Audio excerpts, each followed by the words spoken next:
la vamos a utilizar. Esperen un segundito que no me acuerdo.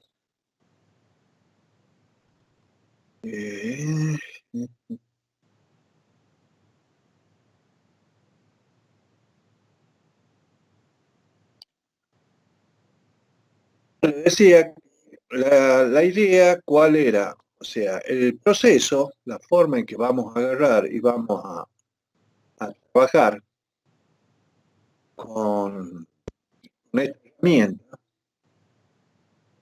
no, no cambia nada cuál sea la finalidad. Entonces, lo importante es que conozcamos que van a realizar exactamente los mismos pasos para, para construirla. Si la finalidad es hacer un requerimiento, mejor los requerimientos del usuario, bueno, nos va a servir perfectamente lo que hemos visto en las clases anteriores, eh, o sea, cómo vamos a trabajar, ¿sí? En función de qué, para construirla, decía. Siempre teniendo en claro que, ya sabemos, es un proceso interactivo que está íntimamente ligado a la participación de los usuarios, ¿sí? No como, no como diseñadores, sino como material de consulta a los efectos de obtener los requerimientos, los requisitos que deben cumplir estas interfaces, ¿sí? Y también para evaluarla. La tarea de diseño va a ser nuestra y vamos a ver cuáles son los mecanismos para hacerlo un poquito más en profundidad.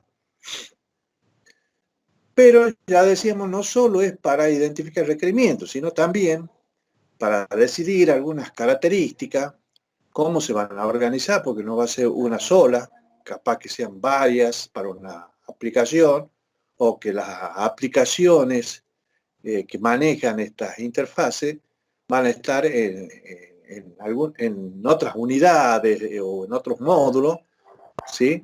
Del sistema y que van a estar de alguna forma conectados. O sea que también toda esa población de interfaces va a haber que organizarla, utilizar algún estándar predeterminado para la apariencia y el funcionamiento de las mismas. Ya habíamos visto que sea finalidad, siempre vamos a tener actividades, es lo primero reunirnos con el usuario y analizar una comprensión de las tareas que realiza, su entorno, ¿sí? O algún otro sistema que utiliza para sus fines, y también cómo interactúa este usuario con el resto de las personas en el ámbito ese de trabajo. Ya sea que ese ámbito del trabajo sea un local pequeño o locales que están interconectados de alguna forma. Luego está la tarea propiamente dicha del prototipado de la web, que ya le corresponde más al desarrollador, ¿sí?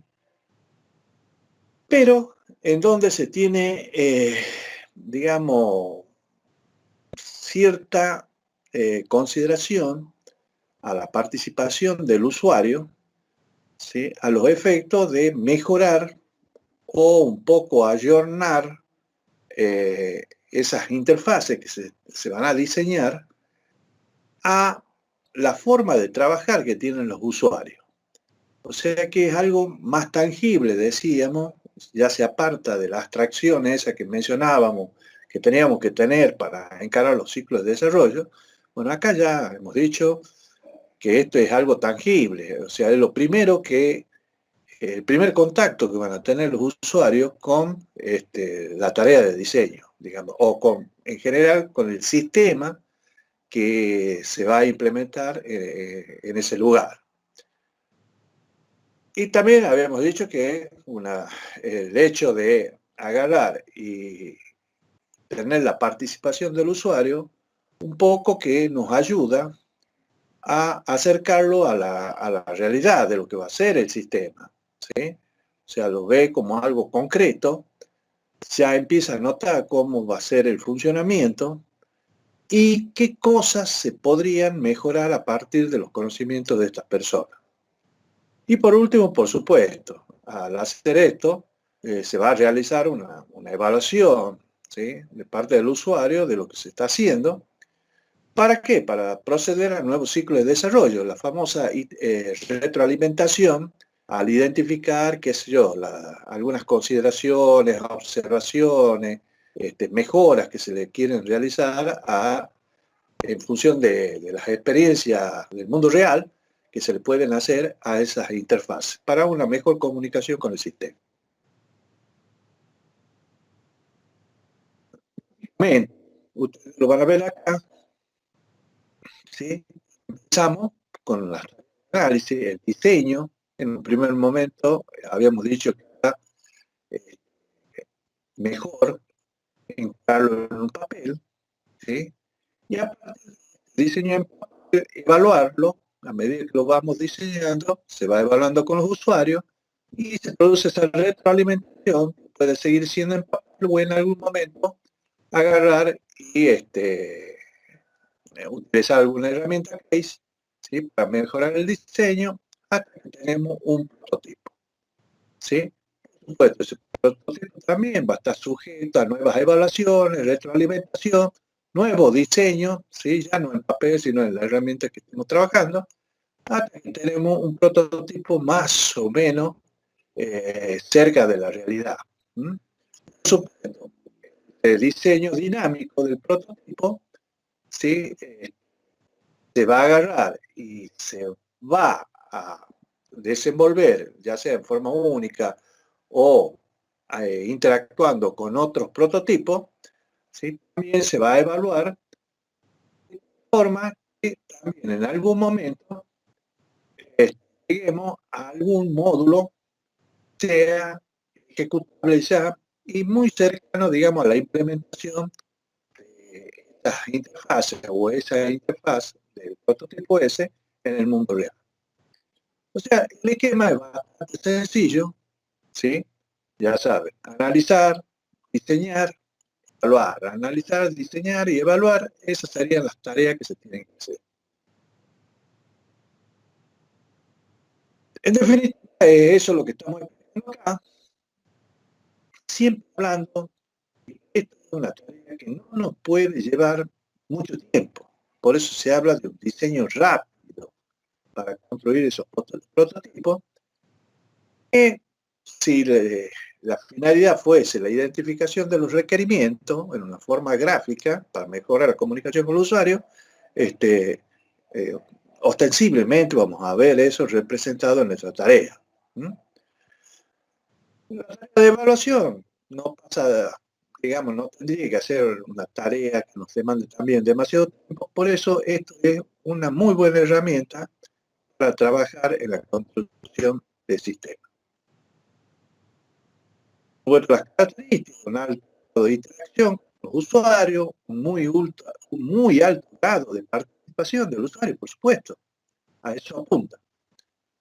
Hay que hacer un uso extensivo de prototipos en nuestra tarea. No nos tiene que demandar demasiado tiempo de desarrollo, ¿sí? Hay una funcionalidad limitada, o sea, está hecho para determinado fin, y sí podemos decir en los ciclos de desarrollo, eso, los primeros ciclos de desarrollo, características quizá se ajusten a esto, a lo que dice acá, o sea que vamos a tener una funcionalidad limitada a los fines que por lo cual lo estamos haciendo los prototipos, y por supuesto no son fiables porque no van a adolecer de múltiples aspectos que no se han tenido en la construcción y eh, limitan su uso como el sistema definitivo. Bueno, esto es un refresh, no merece más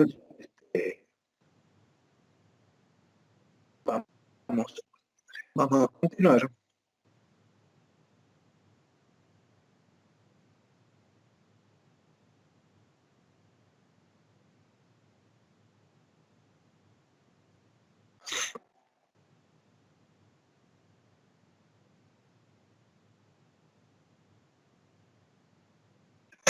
Disculpa que estoy un poquito tomado la garganta. Bueno.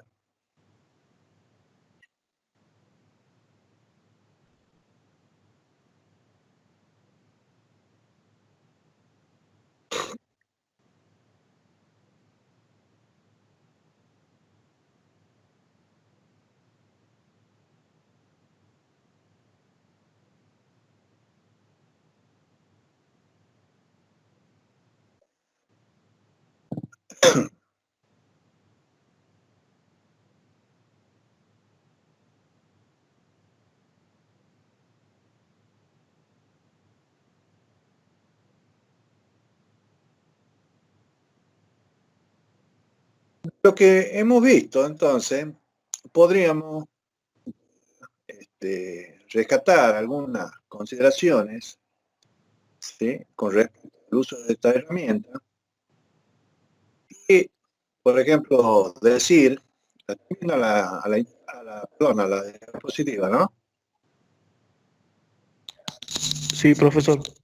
Bueno, que lo ideal, ya decíamos, es que el prototipo sirva como herramienta para identificar los requisitos del software, si es que esa es la finalidad. O sea, eso siempre hay que tener en cuenta, que por sí solo la herramienta del prototipo no nos sirve como el sistema definitivo. Eso ya lo hemos repetido reiteradas veces para que quede claro el concepto. Que va a mejorar, que nos va a servir para, digamos así, darle más sustento, para retroalimentar datos, requerimientos, identificar, qué sé yo, un montón de cosas para mejorar el diseño, sí, pero hay cosas que son los requisitos no funcionales que esta herramienta no va a solucionar, pasa por otro lado. Después dice que se puede usar componente para el sistema definitivo, pero no puede ser el producto final, es lo que estamos hablando. La desventaja: no es bueno para la calidad del software, no tiene en cuenta el mantenimiento posterior y no considera los aspectos globales del sistema. O sea, esos aspectos globales están más que nada referidos a lo que son, ya les digo, requisitos no funcionales. La premisa: es un mejor modelo de comunicación tradicional. Ya hemos dicho que mejora bastante la comunicación hacia el usuario y viceversa, ¿sí?, porque ya le quita abstracción al sistema. Esto es algo más tangible. Lo primero que ve, hemos dicho siempre, el usuario con respecto al sistema. Acá la iteración, por supuesto, con el usuario principalmente, es muy necesaria. Muchas veces algunas versiones de estos prototipos no son muy claras para algunos usuarios, ¿sí?, porque quizá en el mismo ámbito de trabajo, muchas veces la preparación intelectual, inclusive de los empleados, no es la misma. Entonces, hay que tener mucho cuidado en la selección de las personas que van a ser las que van a interactuar con el desarrollador para identificar requerimientos, por ejemplo. Y hay un término que se utiliza mucho, ¿sí?, y es a dónde apunta muchas veces el tema del prototipo. A partir del uso de estos prototipos, paulatinamente el usuario va compenetrándose en lo que va a ser en el sistema que está en construcción, ¿sí? Y de alguna forma vamos a ir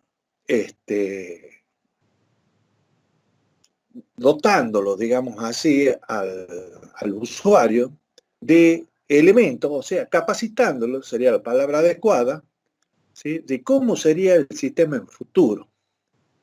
Entonces, de a poco, ese usuario va a ir aprendiendo, ¿sí?, algunas cosas ya de las que va a estar el sistema dotado para, digamos, la tarea que él va a desempeñar. O sea, ya tiene el conocimiento propio, que es el que le transmitió al desarrollador para que el desarrollador hiciera esa interfase, y eso les permite ser eficiente, ¿sí?, y tener cierto grado de satisfacción con lo que se está haciendo.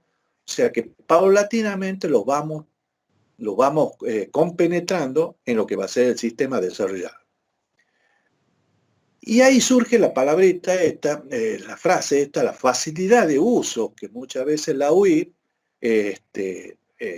nos permite, dice, de alguna forma medir la manera en que un sistema de cómputo nos va a facilitar el aprendizaje, nos va a ayudar a que quienes aprenden algo lo han hecho en función del desarrollo de lo que nosotros, de los distintos ciclos de desarrollo que vamos implementando en el sistema, ¿sí? Vamos viendo a dónde apunta, sobre todo a la posibilidad de reducir los errores que va a tener este nuevo sistema que queremos hacer, que es el gran objetivo, uno de los grandes objetivos que va a tener, ¿sí? Y de esa forma ser eficiente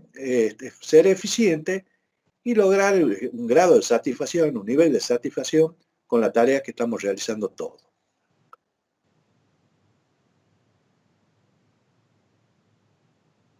Pero bien, ¿cómo verifico esta tarea que dice, esta facilidad de uso del trabajo realizado?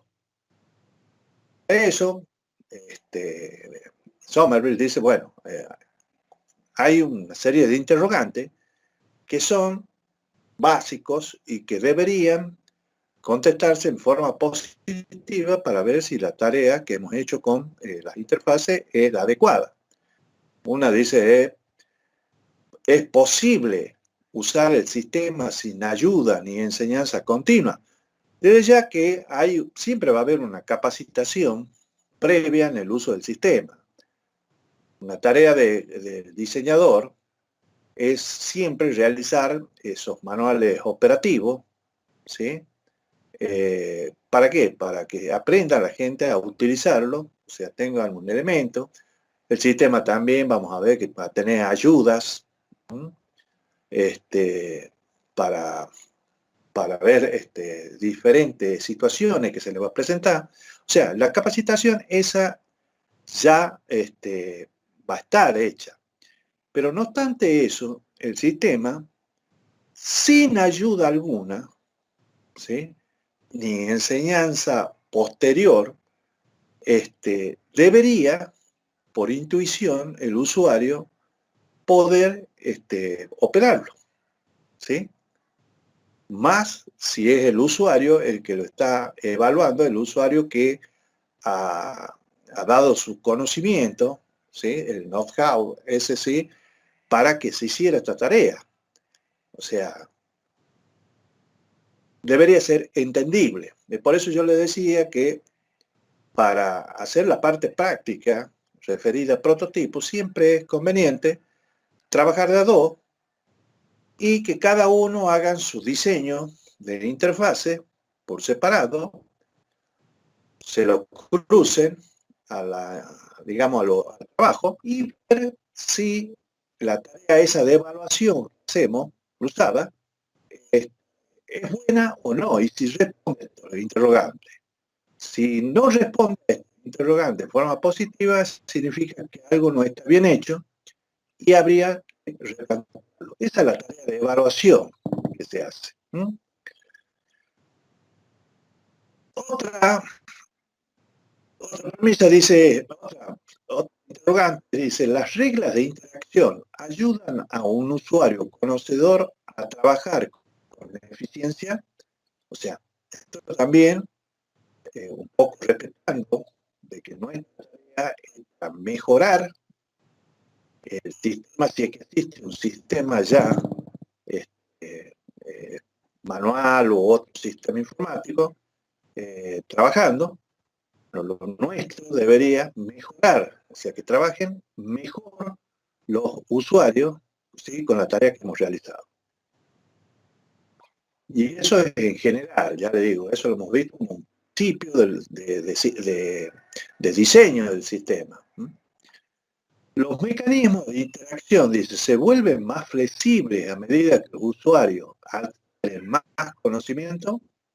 Y sí, un poco tiene que ver también con lo anterior. En la medida que yo empiece a trabajar con determinado prototipo, y tengo una buena respuesta, eso me va a permitir medio olvidarme ya de lo que ya está dentro del mismo y apuntar a que la cosa sea mejor. O sea, a que yo como usuario llegue no a determinar, sino a identificar algo que pueda mejorar el trabajo anteriormente hecho. ¿Sí? Entonces, de esa forma, bueno, me juntaré con el desarrollador, le haré conocer cuál es cuál es la finalidad de la reunión, encaramos, conversamos sobre lo que he notado, por lo cual se le podría mejorar al sistema, al prototipo, en este caso a la interfaz, y bueno, el desarrollador iniciará un nuevo ciclo de desarrollo para mejorar. ¿Sí? ¿Qué es lo que estoy consiguiendo con esto? ¿Sí? Que yo, como usuario, ya me permite inferir algunas cosas en función del conocimiento que tengo, ¿sí?, de lo que se ha hecho, de las características de la tarea, que es el fuerte de uno, ¿sí?, y de qué forma se puede agarrar y mejorar las cosas. Otra, dice, el sistema, dice, se ha adecuado al entorno físico y social en que habrá que usarse. En otras palabras, si es aceptado, ¿sí?, por la organización, por la empresa, por el usuario en particular, porque puede ser que el usuario me haya dado todos los elementos, pero que, qué sé yo, dos empleados del mismo sector, uno, el que ha trabajado conmigo, lo acepta, pero el otro no. O sea, bueno, puede existir que haya diferencias de criterio, qué sé yo, un montón de circunstancias que se pueden dar, que bueno, serán contemplables o no, pero es un interrogante que yo tengo que agarrar y hacer. La idea es que un sistema sea aceptado por todo el entorno físico y social. Es lo que decíamos, que hay que siempre tratar de respetar la idiosincrasia, el lenguaje que se utiliza, y eso lo vamos a ver en las etiquetas que vamos a utilizar, ¿sí?, tanto en las web, en las salidas impresas, ¿sí?, o la información que tengamos que mostrar en general. El usuario, dice, está al tanto del estado del sistema. Eso significa, cuando hagamos la web, en algún momento, en algún lado de esa web, tenemos que agarrar e indicar qué es lo que está haciendo el sistema. O sea, no tirar una interfase, ¿sí?, que no nos diga qué es lo que estamos haciendo, que tenga un buen título, ¿sí? Yo le dije también de que en esa navegación que va a haber, porque no va a ser una sola interfaz, va a ser una interfaz o varias interfaces para una aplicación, o muchas aplicaciones dentro del sistema que van a tener su interfase. Entonces, ¿dónde está trabajando el sistema? O sea, no lo puedo lanzar, ¿sí?, sin indicar, sin dar algún indicativo en dónde está trabajando el sistema y en qué estado. Otro interrogante dice, ¿el usuario sabe dónde se encuentra en cada momento? Bueno, un poquito lo que hemos explicado recién. También dice que debe contestar al interrogante. La interfaz, dice, ¿está estructurada de manera lógica y consistente? Bueno, esto ya hemos hablado de que no puede ser un carnaval la presentación, ¿sí?, de de una pantalla a otra pantalla, o sea, de una ventana a otra, qué sé yo, cambiando totalmente la fuente, qué sé yo, los títulos, los colores que tenga de fondo. No, no, tiene que haber cierta consistencia siempre en todas las interfaces referidas a un determinado sistema. Los mecanismos de interacción, dice, iconos y procedimientos son consistentes en toda la interfaz. Bueno, también tiene que ver con lo anterior, de que no puede existir pantalla en lugar donde para salir de una situación de abandono, digamos, del proceso que se está haciendo, utilicemos la tecla de escape, en otro utilicemos la tecla F1, en la otra un botón. No, todo tiene que ser igual.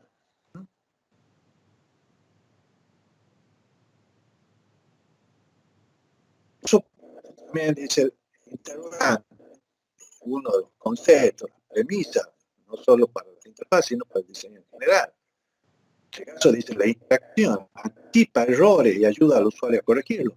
Bueno, ya hemos dicho que una de las premisas fundamentales es que todo dato que ingrese al sistema debe ser controlado, validado, ¿sí?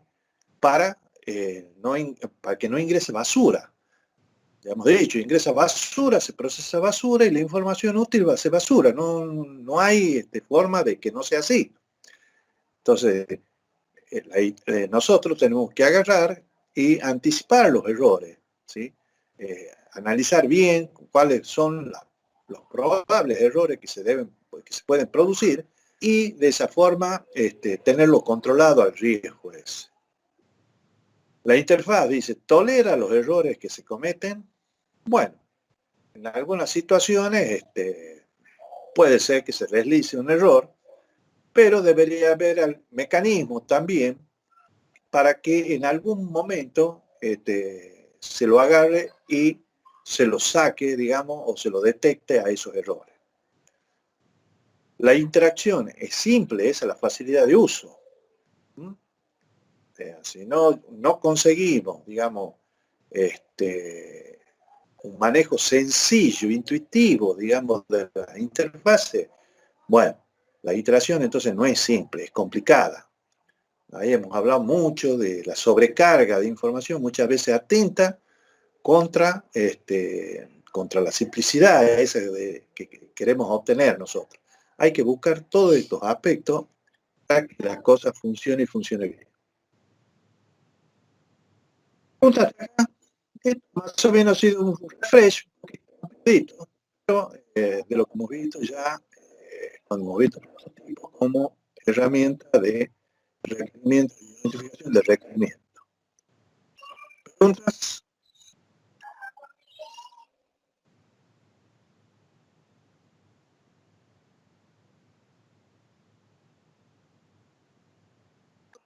Chicos, ¿se me han dormido o qué pasa?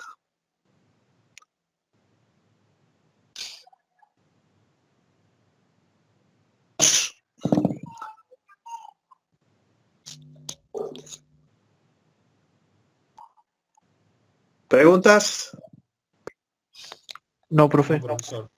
No, profe. No, profesor. No, profesor. Sí.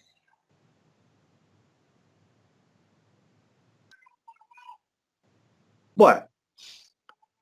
Y ahora vamos a analizar ya cómo esta herramienta también comprendida y es muy importante dentro de lo que es el proceso unificado, y algunos conceptos y directrices, ¿sí?, que se manejan en este ámbito. Acá es importante. ¿La están viendo el encabezado?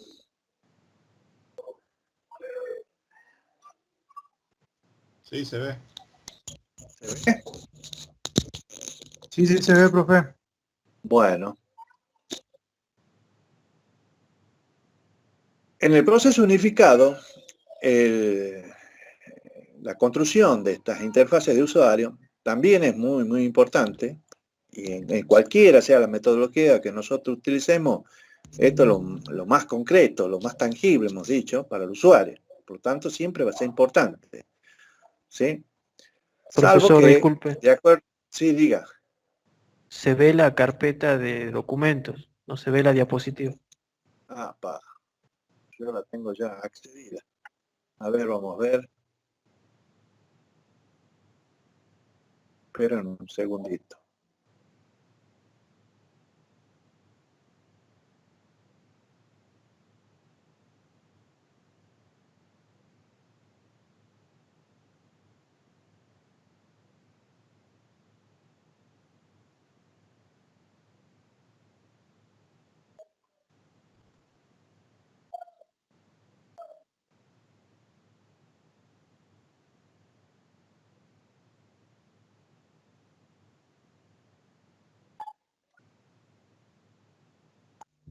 Ahora sí, profesor. Sí, parece demora en cargarse a veces.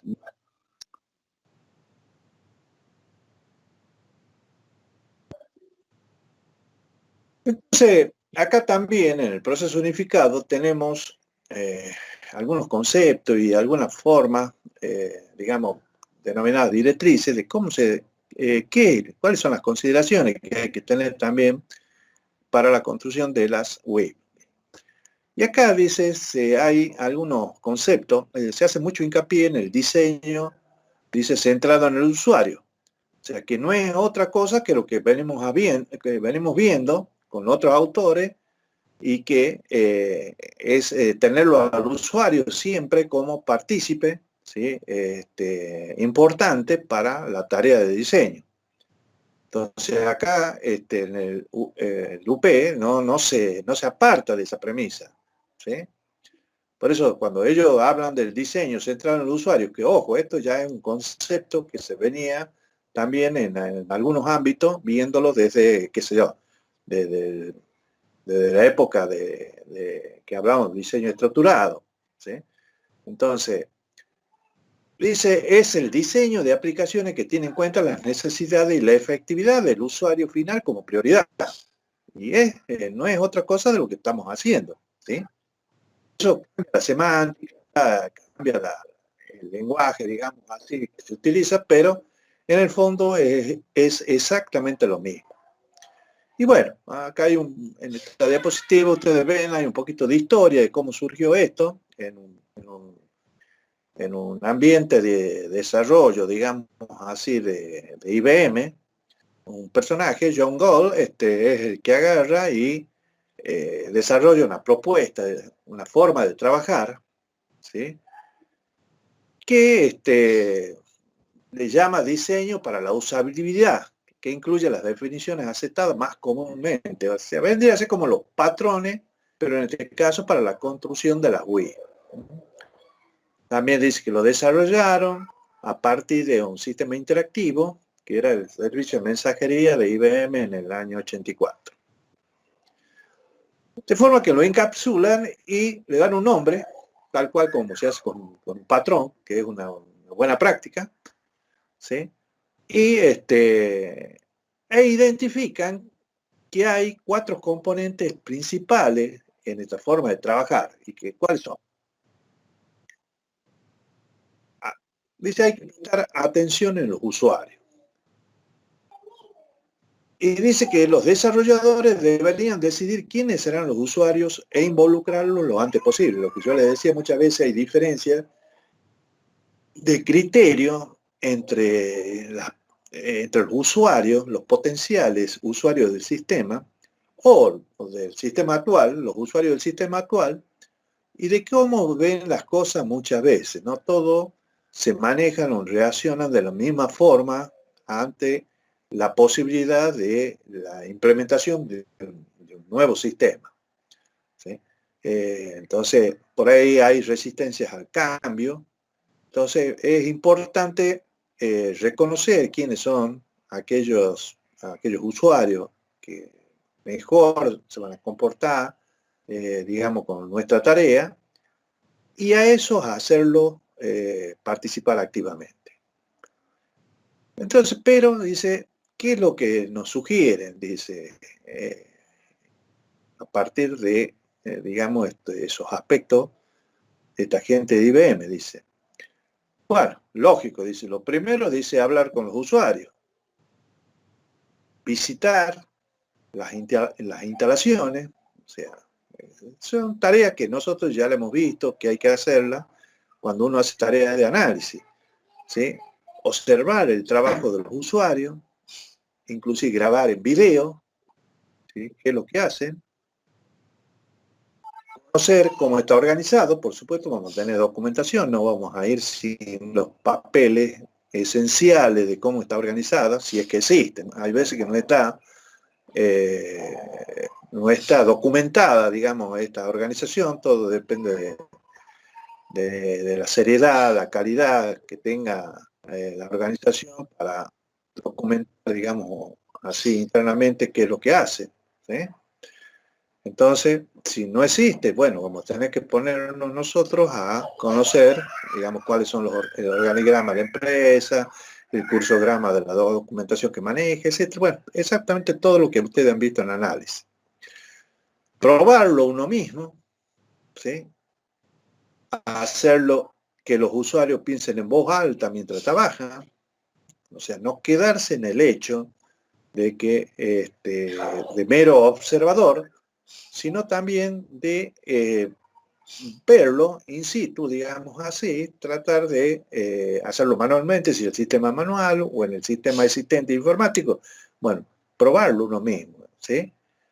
Y cuando haya oportunidad, bueno, que los usuarios nos manifiesten en voz alta qué es lo que, digamos, qué es lo que piensan ellos del sistema actual que tienen y qué es lo que se debería hacer en el nuevo sistema. ¿Mm? Eso es más o menos lo que se conoce como un diseño participativo, ya con la tarea del desarrollador diseñando lo que va a ser las interfaces del nuevo sistema. Muchas veces estas personas, estos usuarios, no son o no tienen el conocimiento, digamos, suficiente para hacernos llegar la totalidad de conocimiento de la materia a la cual nosotros tenemos que agarrar y organizar o analizarlo, lo que sea. Entonces, en ese caso, bueno, yo siempre dije, nosotros vamos a ser analista de sistema, ingeniero en sistema, pero no de esa forma vamos a agarrar y vamos a conocer el todo, ¿no? No vamos a ser especialistas comerciantes, capaz que nunca hemos tenido la posibilidad ni de trabajar en, qué sé yo, en un negocio, en una tienda, ¿sí? Menos en un hospital, qué sé yo, cuando son funciones específicas, profesionales, ¿sí? Entonces, bueno, en esos casos vamos a tener que recurrir a gente que conozca el tema, si es que no están dentro de la empresa, bueno, tendremos que salir a buscarlo afuera para nutrirnos de mayor conocimiento. Una vez que tengamos esos elementos, bueno, recién vamos a poder hacer el análisis de las tareas y ver si realmente están trabajando bien o de qué forma se los puede agarrar y hacer mejorar. Utilizar las técnicas estas de análisis, tanto de encuesta, cuestionario, y desarrollar objetivos que se puedan probar, que uno de los elementos, digamos así, principales que tenemos que hacer nosotros cuando encaramos esta tarea de análisis.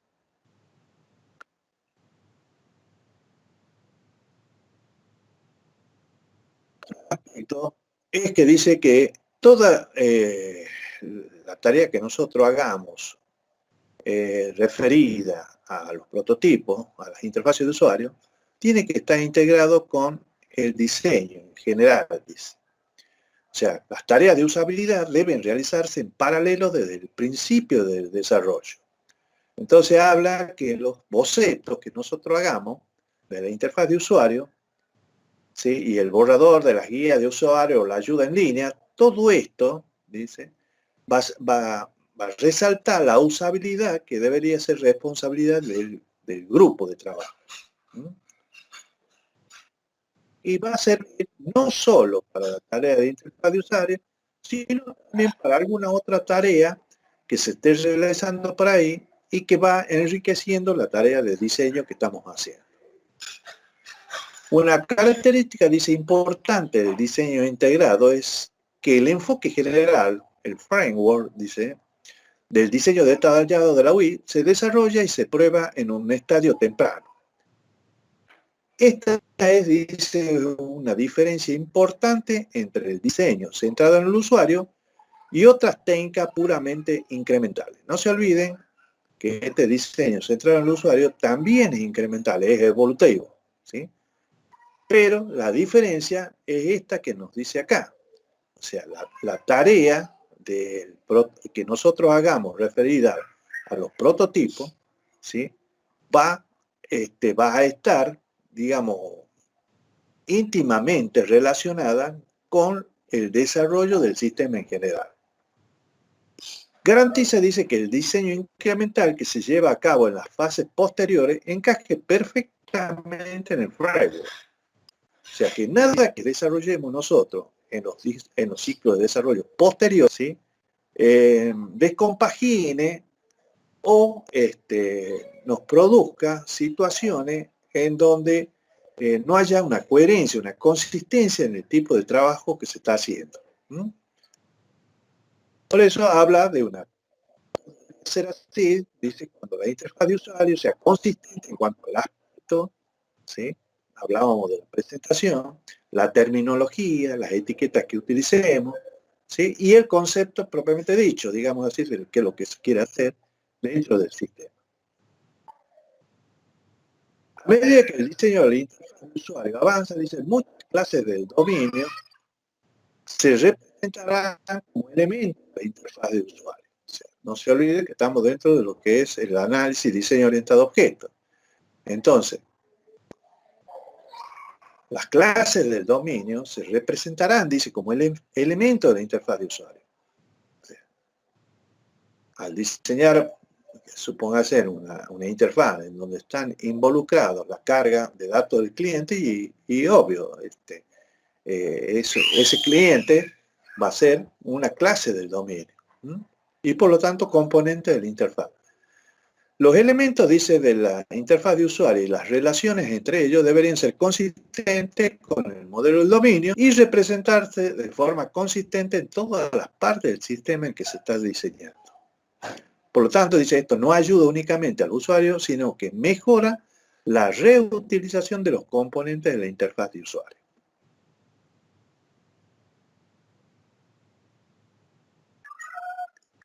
Otro aspecto, dice, que se realicen de usuarios tempranos, o sea, que no esperemos a que haya un grado de desarrollo importante y que recién hagamos, digamos, estas pruebas de comportamiento para ver si lo que estamos trabajando, estamos haciendo es lo correcto, dice.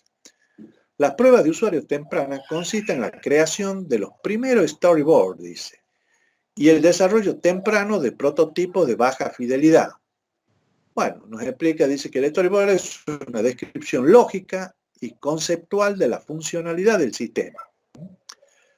Los prototipos de alta fidelidad se crean cuando el proceso está más avanzado. Los storyboards se pueden utilizar en conjunción con casos de uso para describir escenarios de utilización concretos para el sistema que se están diseñando. Ya vamos a ver qué son estos storyboards. Pueden ser narrativos, dice, o ilustrados utilizando los bocetos de la interfaz de usuario para las ilustraciones, los guiones gráficos, los ensayos con usuario y los grupos centrados en el usuario, que son propuestas poco familiares para muchos desarrolladores de software. Sin embargo, son más rentables que el descubrimiento de diseños inadecuados o requisitos comprendidos incorrectamente cuando la implementación está en curso. ¿A qué se refiere? Son especies de estos storyboards, son especies de representaciones gráficas de situaciones que se pueden llegar a presentar y que también ayudan a una mejor comprensión del mundo real. Ya vamos a ver que el antecedente que tienen es, los storyboards son los estudios de cine que lo utilizaban a este elemento. No podemos dejar nunca de pensar que un aspecto, y el común, digamos, a todos, no solo del proceso unificado, está dado en el diseño interactivo. ¿No? De esta forma, dice, se adapta a los problemas que necesitan un perfeccionamiento de la compresión y tienen requisitos cambiantes. No resulta sorprendente que el diseño iterativo sea un componente clave del diseño centrado en el usuario. Se debe, dice, en parte a las cambiantes necesidades de los usuarios en el tiempo, pero también a la complejidad inherente de la producción de soluciones de diseño, que pueden satisfacer varias necesidades.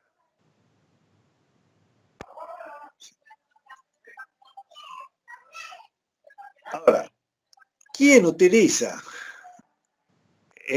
todos estos elementos que hemos visto nosotros, que son, en definitiva, son prototipos, cualquiera sea el nombre que se utilice para representarlos, dice?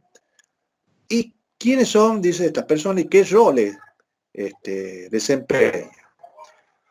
Y acá dice, los diseñadores, por ejemplo, que hacen interfaces de usuario, lo utilizan para explorar o validar el diseño de estas interfaces antes de que se invierta demasiado en esto. Un ejemplo sería, si decíamos que muchas veces las prioridades se le dan en función de las necesidades de producir que tienen nuestros clientes. Entonces, lo primero que vamos a hacer, si ya hemos identificado cuáles son los departamentos, bueno, ¿cuál es el departamento que tiene que empezar a trabajar más rápido para, digamos así, justificar, empezar a amortizar el costo del proyecto? Y bueno, va a ser venta.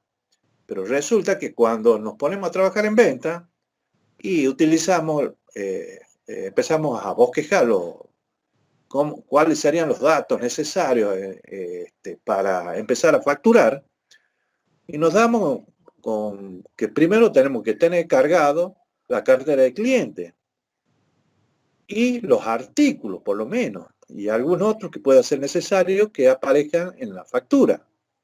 Entonces, evidentemente, la prioridad que le hemos dado nosotros a venta no es tan así, sino que tenemos que armar todas aquellas aplicaciones que sean necesarias para nutrirlo al módulo de venta.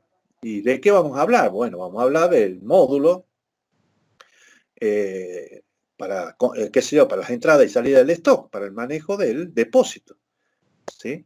O para el sector de atención al cliente, que es donde se toman los datos de los clientes y se conforma una base de datos. Bueno, ahí ya tienen dos, dicen, módulos que son prioritarios y que es lo primero que tenemos que encarar, ¿sí?, antes de venta. Entonces, por eso dice, hay que explorar y validar el diseño del WII. ¿Para qué? Para que nos conteste si es que estamos haciendo bien las cosas. Y va a ser el cliente el que nos va a decir eso, el usuario, perdón, el que nos va a poner al tanto de esa situación, y nosotros tendremos que deducir y hacer entender que no se puede facturar sin antes haber desarrollado esto otro. Bueno, van a estar los especificadores requisitos para comprender la interfaz de usuario para un guión de uso. Bueno, nosotros como diseñadores, esa será nuestra tarea, ¿sí?, en función de lo que nos dice el usuario. Bueno, también los analistas de sistema para comprender cómo afecta la interfaz de usuario en el análisis del sistema. Ya hemos dicho, hay muchas cuestiones que como analista hay que agarrar y tener en cuenta. Como diseñadores, dice, para comprender cómo afecta la interfaz de usuario y qué requiere del interior del sistema. Y por último, dice, como administrador del proyecto, para planear las actividades de desarrollo y de prueba, el posterior testing que vamos a tener.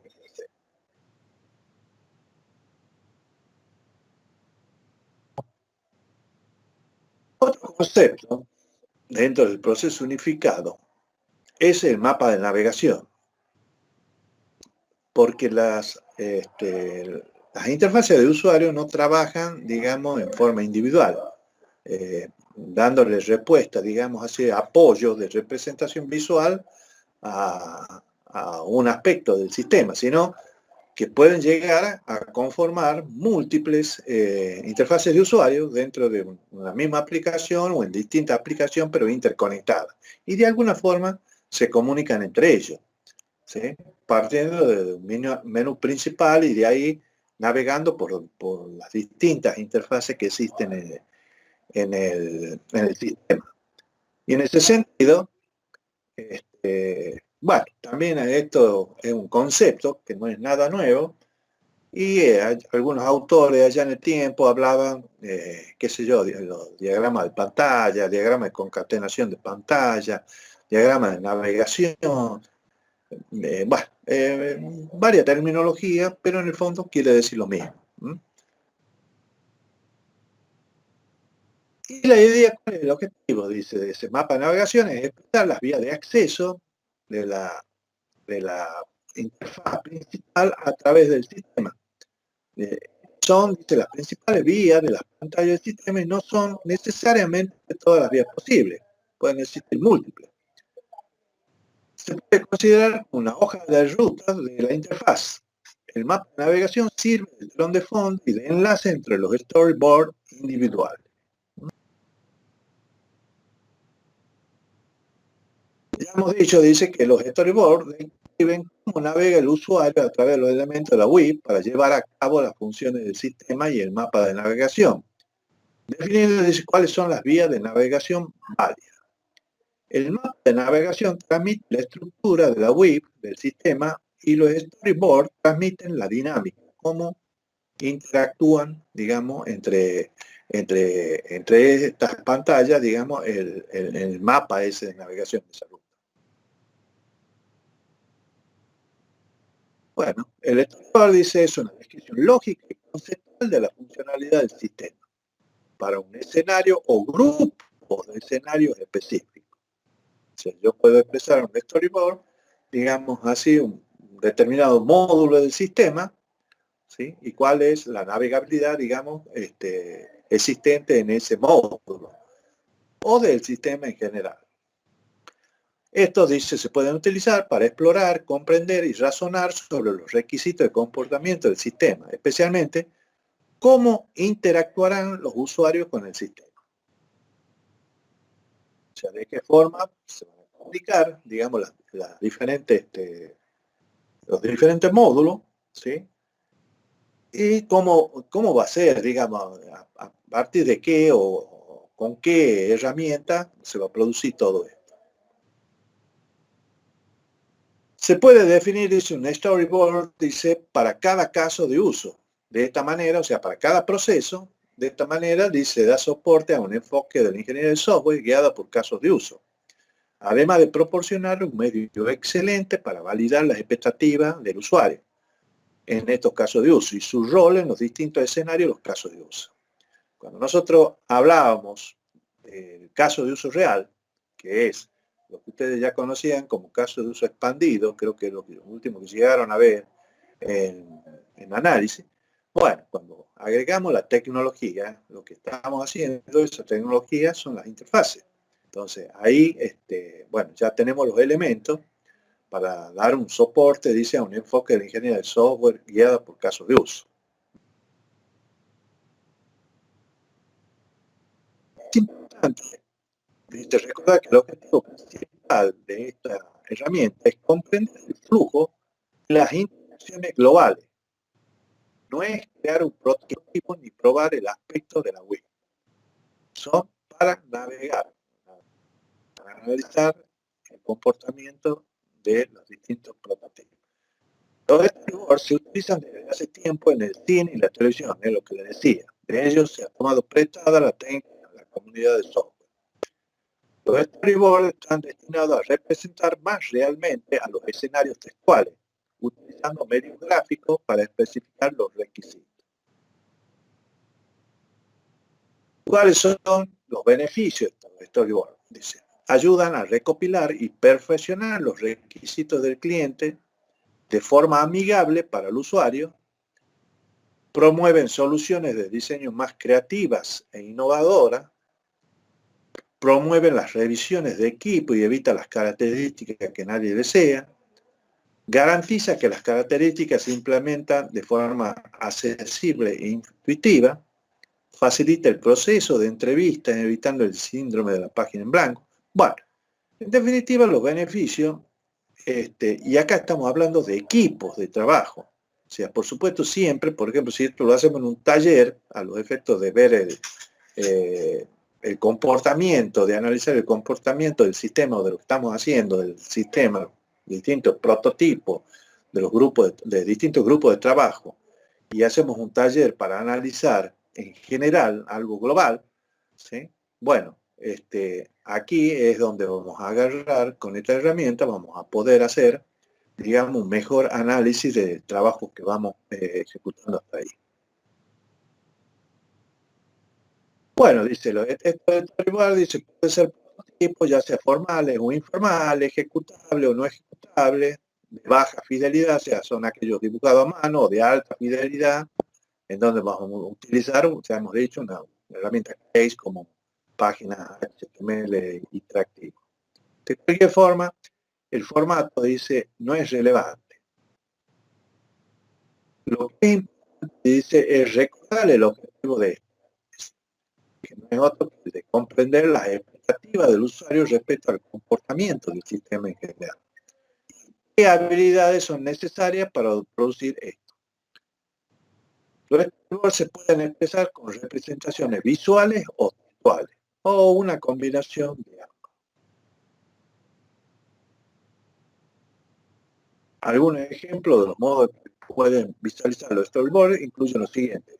Podemos hacerlo en esbozos, dibujos en papel, ya hemos dicho, en mapa de bit, tarjeta de índice, diapositiva de PowerPoint, captura de pantalla. O sea, todo esto son representaciones, digamos, por ejemplo, lo que estamos haciendo actualmente no es otra cosa que un storyboard, ¿sí? Estamos haciendo un mini taller, digamos, con una finalidad que es la, digamos, la capacitación académica. Los exceptados en términos de captura de pantallas reales pueden resultar una entrada útil para la documentación de usuario final. En otras palabras, también este es un elemento a tener en cuenta, ¿sí? Cuando hablamos de la documentación del sistema, ¿sí? y por ende de la calidad, de cómo vamos a certificar calidad. Lo que es importante es recordar el objetivo, dice. Y qué habilidades son necesarias para producir esto. No dice qué representación se seleccione. Dice, es importante tener en cuenta lo siguiente para cada elemento de la interfaz de usuario. Dice, las acciones que el usuario puede desarrollar o las solicitudes que pueda efectuar al sistema. Y por otro lado, la información que se presenta al usuario o la que ha entrado al usuario. O sea, esos son los elementos que sí o sí debemos tener en cuenta cuando nosotros vamos a agarrar y considerar este tipo de trabajo.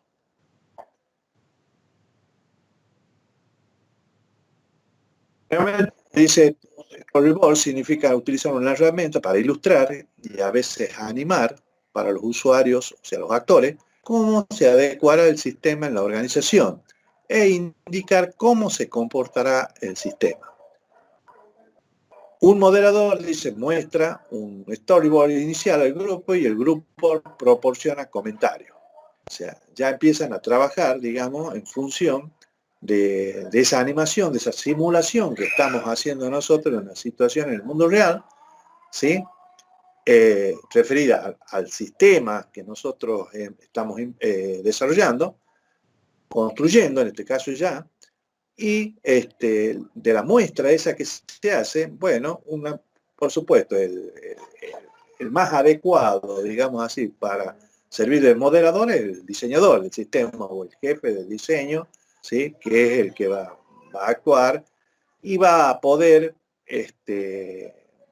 un poco atemperar muchas veces las discusiones que se pueden llegar para imponer criterios, digamos, criterios propios que hacen más que nada, digamos, al aspecto de que cada uno defiende la finquita que tiene. La gente de venta va a poner énfasis en todo lo que para ellos son los reyes del universo, de esa organización, y para ellos lo importante es vender o vender.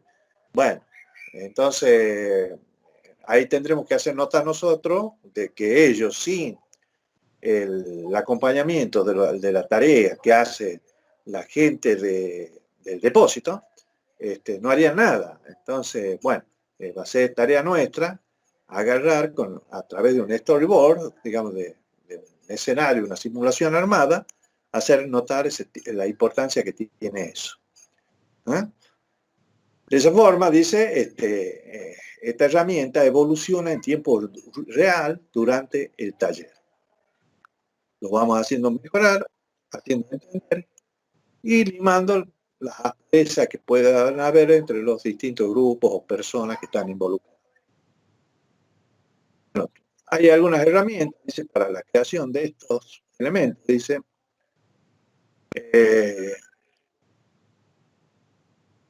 Y acá dice, hay las que se denominan herramientas pasivas de otras que se denominan activas. Cuando hablan de pasiva, significa que se muestran imágenes inanimadas, mientras que las herramientas activas tienen capacidades más sofisticadas incorporadas.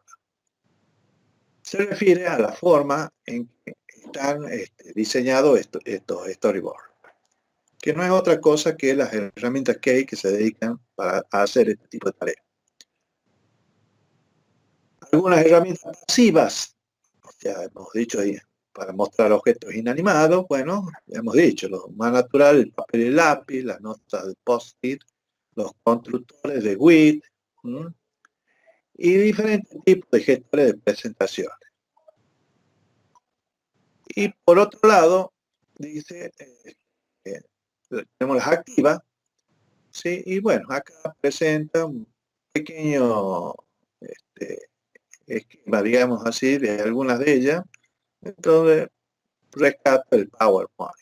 PowerPoint es una herramienta que se puede utilizar y nos puede dar mucho, o sea, le podemos sacar bastante provecho para hacer este tipo de construcción. Preguntas, chicos.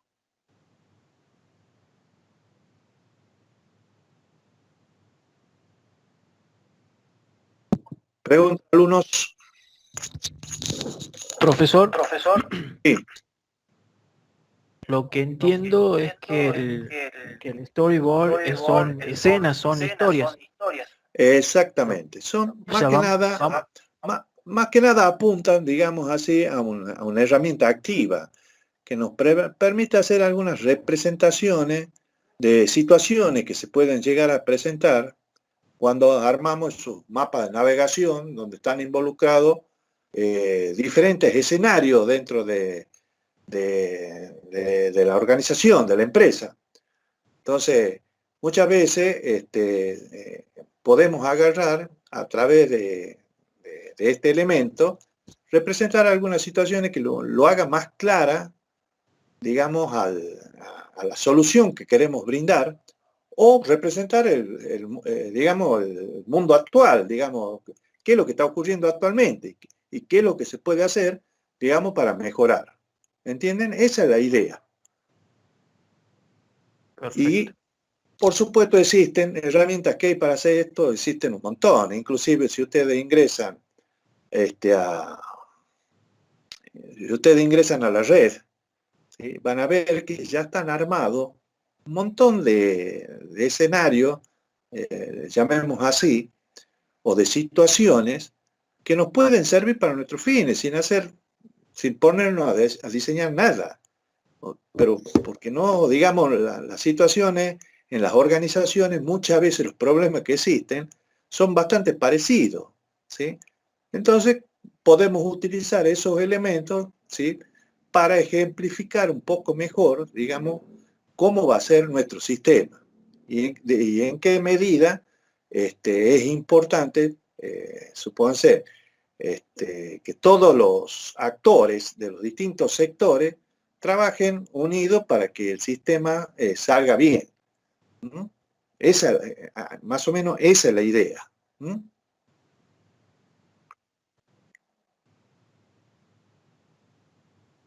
Porque con el prototipo únicamente lo vamos a utilizar, digamos así, con 1 o 2 usuarios de un sector específico. Vamos a ir a otro sector y vamos a estar haciendo, o en forma conjunta, puede ser que existan grupos de trabajo en sectores distintos, ¿sí? Pero no se prioriza ninguno. Bueno, el problema es cuando tenemos que empezar a mostrar cómo va a ser el comportamiento del sistema nuestro, y lo único con lo que contamos son esos prototipos que hemos estado armando. Bueno, vamos a tener que armar algo, estos storyboards, ¿sí?, para ver, digamos, cómo se van a comportar cada uno y para empezar a fijar prioridades más que nada de desarrollo, a cuál le vamos a dar más importancia para llegar lo más rápido al objetivo general, que es instalar el sistema, un sistema específico. ¿Está claro? Sí, profesor. Sí, profe. Bueno, chicos, yo creo que por hoy es suficiente. Lo vamos a... Me gustaría conocer hasta acá qué es lo que están haciendo en la parte práctica ya.